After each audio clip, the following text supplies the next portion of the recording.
Hey everyone, ready for a deep dive into something a bit different today. Yeah, I'm excited. We're going to be looking at this book called Be a Bee, Not a Fly.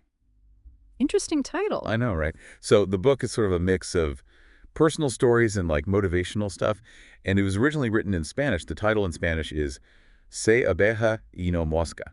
Oh, that's cool. It's all about, finding the good stuff in life even when things are kind of tough. Makes sense. Yeah.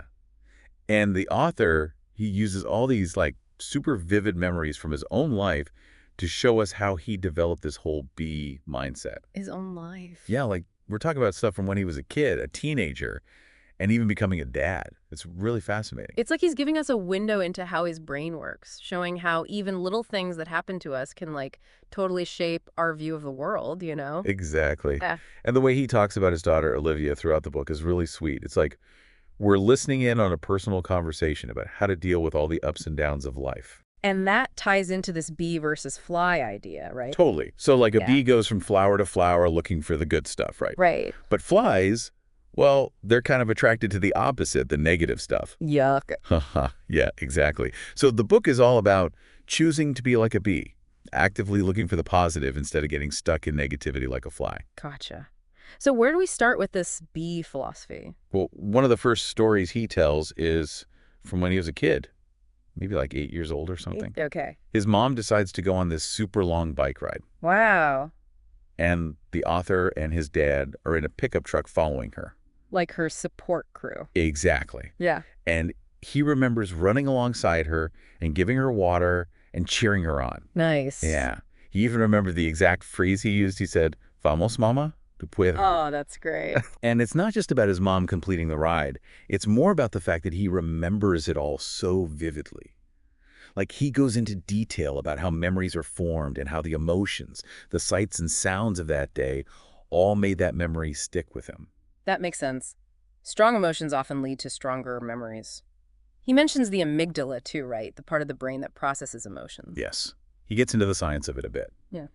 And he basically suggests that seeing his mom's resilience during that bike ride kind of planted the seed for his own bee mindset. Like he learned to persevere by watching her do it. It's like that behavior modeled the bee philosophy for him early on. Right. Okay, so let's fast forward a few years. Now, the author is a teenager, and he's really into motorcycles. Oh. Yeah, and he enters this intense enduro race. But things go terribly wrong for him. Like he gets 2 flat tires, and then it starts pouring rain. Oh, no. Yeah, and it starts getting dark, and he's in last place. So he was pretty much ready to give up. Pretty much. But then, as he's riding, he sees his parents watching him and cheering him on. And that's when something changes for him. He remembers his mom's bike ride. He remembers that memory from his childhood. Yes. And it's like he pulls strength from that memory. He realizes that giving up just isn't an option. It's like accessing a memory at will and using it as a tool to overcome challenges. That's incredible. Yeah, it is. So he ends up finishing the race Yeah. in last place, but he finishes. That's the point, right? Exactly. And get this. He talks about how the music at the finish line, Queen's "We Are the Champions," got all mixed up with that memory of his mom. Wow. Yeah.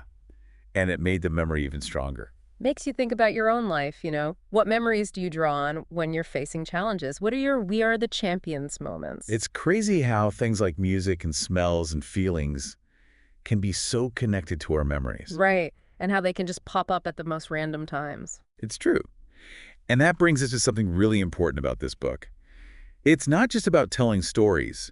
It's about understanding how our memories shape who we are. And how we can use those memories to help us, right? Exactly.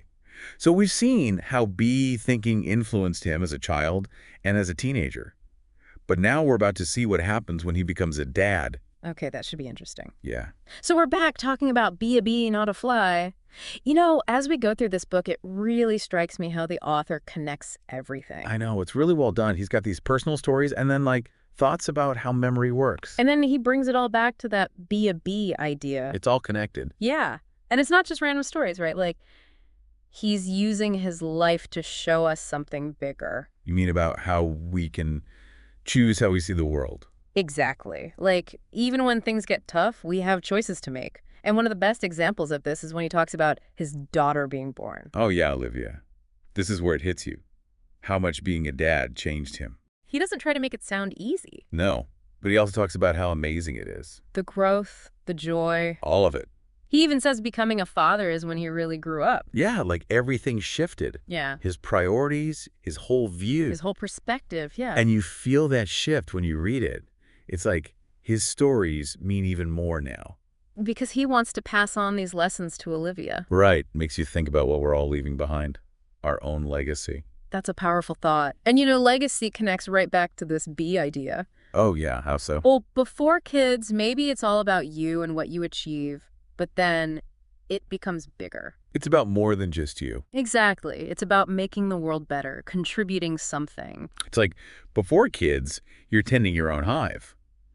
But then you're part of something much bigger. I like that analogy. And the book, it almost becomes part of his legacy too, like sharing his wisdom with Olivia. Even as she gets older. I love that. And, speaking of legacy, he talks about how his parents influenced his bee mindset. Right. It all starts somewhere.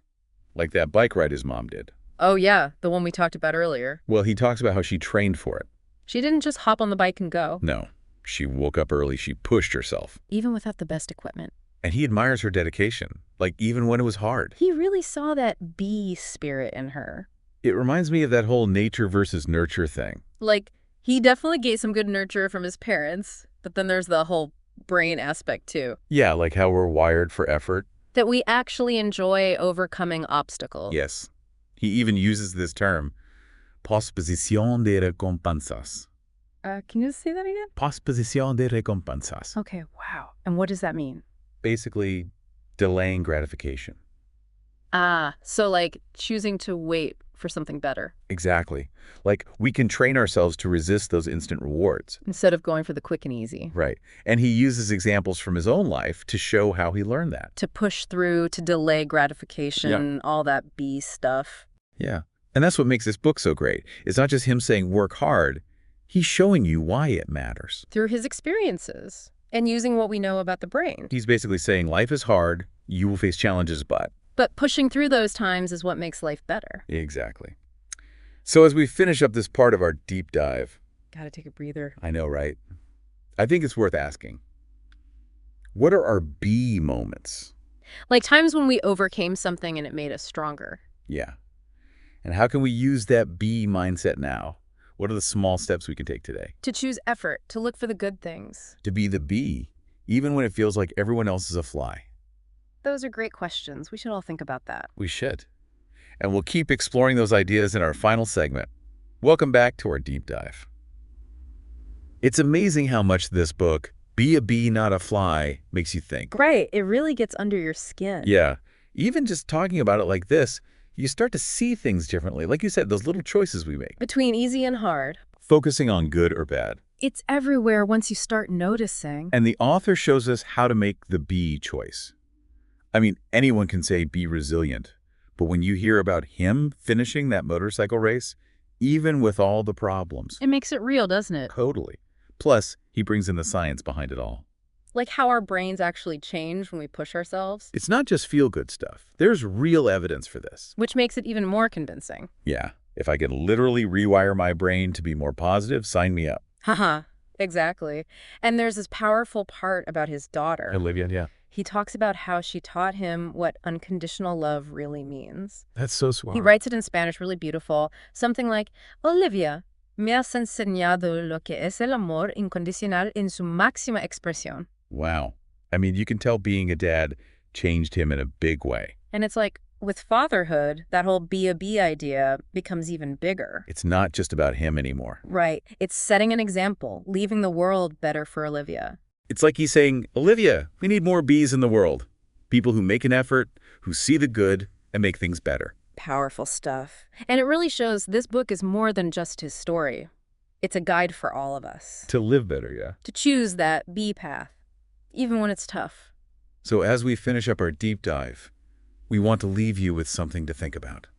Something inspired by the book. Imagine you're writing a message to your future self or someone you love. What memory would you use to show them how important it is to keep going, to be positive? What moment in your life really shows that bee spirit? The kind of story that inspires someone to choose effort, to see the good.